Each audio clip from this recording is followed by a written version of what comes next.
Eastern, you're in the CNN Newsroom. I'm Poppy Harlow in New York. Breaking news, President Trump speaking about his controversial executive order, one that bars 134 million people from 7 Muslim-majority countries from coming to the United States. It's not a Muslim ban, but we were totally prepared. It's working out very nicely. You see it at the airports. You see it all over. It's working out very nicely. And we're going to have a very, very strict ban, and we're going to have extreme vetting, which we should have had in this country for many years. This comes as protesters gather outside of New York's JFK Airport right now after word spread that at least 2 Iraqis were detained there despite holding valid U.S. visas. A lawsuit has been filed on their behalf. One of the men was released and addressed the media. I have a special immigration visa in my passport, me and my family, because I work with the U.S. government. I support the U.S. government from the other side of the war. But when I came here, they said no, and they treat me as I break the rules or do something wrong. I surprised, really. New York Congressman Jerry Nadler saying that 11 others are still being detained at this hour at JFK Airport, part of this travel ban that targets Iran, Iraq, Libya, Somalia, Syria, Sudan, and Yemen.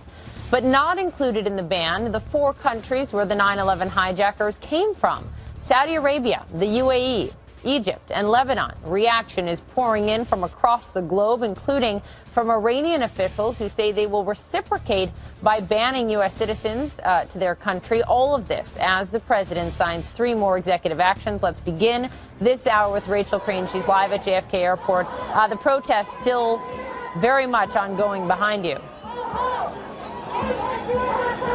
Very much ongoing, Poppy. I mean, we've seen this crowd grow from just a handful of people to what seems like hundreds and hundreds of people here protesting, calling for the release of the detainees that are being held here at JFK. Also for President Trump to reverse this controversial executive order.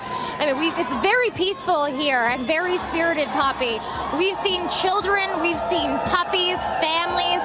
One family spoke about saying how this is the best civics lesson they could ever give their child, bringing them here to this protest. We've also recently learned that this is Terminal 4 right here, where this protest is taking place, and we know that 11 detainees are still being held here. We also have learned that at Terminal 1, at least 6 people have been detained today, several of whom are students, one of which a student at NYU.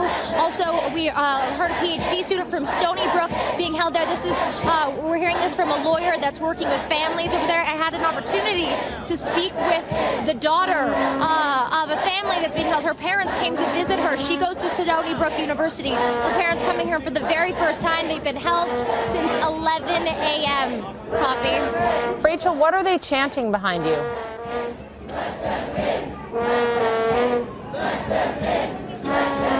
Rachel, Poppy, I don't know if you said anything. I think we might be having some technical difficulties. Yes. I just said, what are they chanting behind you?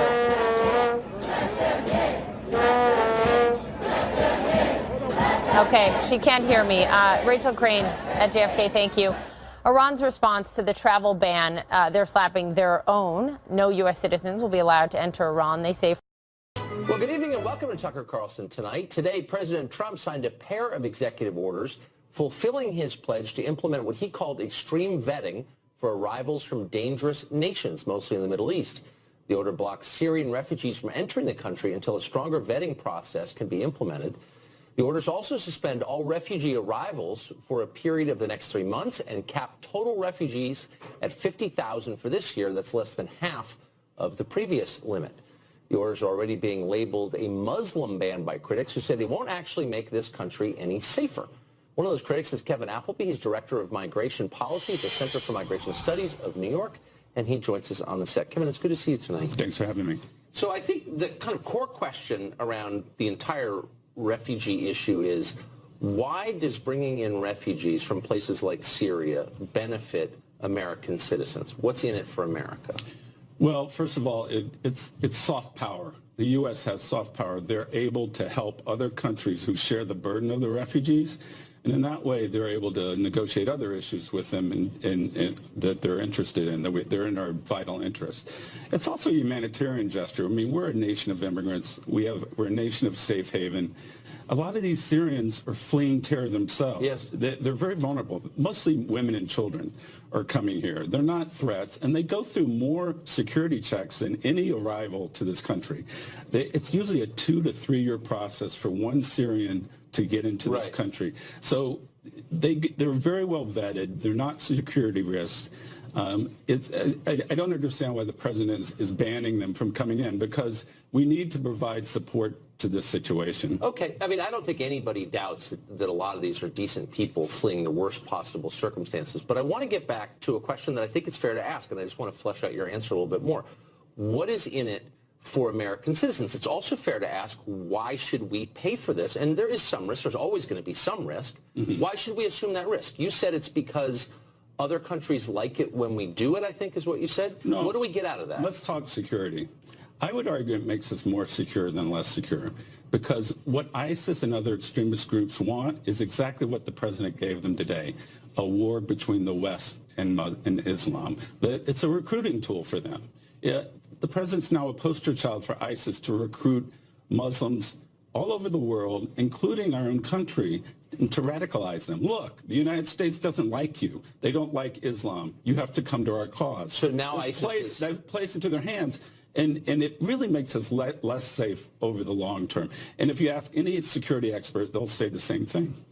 Well, I don't think we have a security expert available to vouch for that right now, but I just want to get to the logic behind it. You're saying that now ISIS is really going to dislike us, and they're really going to say mean things about us. So unless we let in people from Syria, they're going to hate us? Don't they already hate us? It's not just about Syria. It's about all the Muslim countries that the president is banning. But don't they already? I mean, their case has been looked upon as an attack on Islam, not just on Syrians. But I mean, I can say this definitively. ISIS has been making that case since its origination. I mean, since they began, and Al-Qaeda before them, and various radical Muslim groups in the Middle East before them. They've always said this is a religious war and that we hate Islam. And so it sounds to me like you're blaming the United States and our policy for their distorted view of the United States. No. What I'm saying is, what's the best policy in the long term to keep us safe? And keeping Syrian refugees out of this country who are well vetted and are very vulnerable is not the best method, because it plays into their hands. It gives them another tool to radicalize someone here in this country. I mean, the attacks on this country have been from people that have been here and have been radicalized. This allows them to use social media. Look what the president's doing here. They hate you. And it creates fear among the Muslim community. The other thing is... Wait, hold on. Before you get to the other thing, let's get to the first thing. You just said something I want to respond. So you're saying that people in this, you're conceding that refugees and children of refugees in this country, because it's factually true, have already committed acts of terror against Americans. Not true. Well, the Tsarnaevs? I'm sorry? The Tsarnaev brothers? Well, they didn't technically come through the refugee program. Okay, but they were, in effect, refugees from another country brought here at public expense. They became radicalized and killed a bunch of Americans. Right, but others have been radicalized weren't refugees. I mean, many were the children of refugees, as you know. Well, I mean, in Minnesota, there have been a number of terror plots. But no, some of them were American-born, but their parents were brought here as refugees. Well, not. We can dispute the facts. No, actually, we can't. Those are the facts. No, they didn't come through the refugee program itself. But look, you're basically saying there are different ways that we have to let more people in, or else we'll be hated more by Islamic extremists. I think that's your point. Well, what I'm saying is, it's in our interest to resettle a certain number of refugees in order, first of all, to show global leadership, but also to have leverage over other countries so that they'll do the same thing. Otherwise, the world is chaos. And it improves our relations with those countries. So if we want something else from them, we can get it. Here's what I'm a little confused by. There's a moral component in this. And a lot of the refugees who come to this country, you said it's our duty, basically. And a lot of them are Christian organizations, and I support those organizations. But in case after case, these groups, and the Conference of Bishops, I think, is one, Lutheran Social Services is another, Christian groups who bring these refugees into America, help them resettle here, and then offload the cost on taxpayers. How is that consistent with a person's Christian duty? Why are you doing your Christian duty if you're forcing other people to pay for a good work like that? Well, it is a government-private partnership, private-public partnership with these organizations. And yes, taxpayer money pays for the resettlement of refugees, but churches contribute to this. It's not just solely pay for the taxpayer. Okay, but why wouldn't it is truly a partnership? Okay, but it's not really a partnership. It's not a voluntary partnership. I don't support it. I'm required to pay for it. So are hundreds of millions of other Americans. Well, there are a lot of things we're required to pay for. Of course, but churches say this is our duty as Christians. Yeah. If it's your duty as a Christian, why aren't you paying for it yourself? Well, a lot of people are. Really? Name a Christian resettlement group that helps bring refugees in and actually absorbs the full cost. There isn't one. Not the full cost, but they contribute costs from their parishioners and others who want to help these people, not only in money, but in time and energy. But I don't understand. How can you claim you're being virtuous if you're forcing someone else to pay for it? If I rob you at gunpoint, of course you are. They do it on their own. No, because you're using government money taken by force from taxpayers to finance something you think is virtuous. Well, you can say that about a lot of issues. Yeah, but you're making a moral claim to it. You're saying we're good people, we want to do good works, and my question is then why wouldn't you pay for those works? If I rob you at gunpoint and take that money and put it in a collection plate, I don't get credit from God from that, do I? I guess we'll all find out, but... no, but it's a sincere question. If it's your Christian duty, why wouldn't you pay for it? Well, the truth of the matter is that we do pay for it in a lot of ways. No, actually, the truth is you don't. The Catholic bishops, a huge part of this budget comes from taxpayers, and the cost of refugee resettlement and the ancillary costs, education, healthcare, housing, food, are borne almost entirely by taxpayers. And so my question is, if you're doing it, if it's a good work, why wouldn't you pay for it? Well, we're going around in circles here. No, but you haven't answered the question. Part of it is a responsibility the government has undertaken as part of our foreign policy to show humanitarian leadership to refugee situations around the world, which I think is in our foreign policy interest. And you can ask Brett Scowcroft and other experts who will say the same thing. Can you name one specific benefit the U.S. has derived from settling refugees? Specifically, not just they like us more, we show leadership, but like what specifically have we gotten out of it? I think we've increased security in nations throughout the world. They become destabilized when you have too many refugees in a certain country or a certain area. Name one country that's become much more stable because we've allowed its refugees to move here and paid for their resettlement. I'll talk about countries that have not become unstable because we've helped them. No, I'm just asking for one tangible, one tangible benefit. 1.5 million Syrian refugees in their country, right? And we've helped them with foreign assistance to maintain those refugees so that they don't go into political downturn. Okay, but that's in the interest of the United States. I'm saying how many countries can you name, or how about one whose refugees we have taken into our borders, and it's made that country more stable and us more safe? Just name one. I would say Syria is one of them.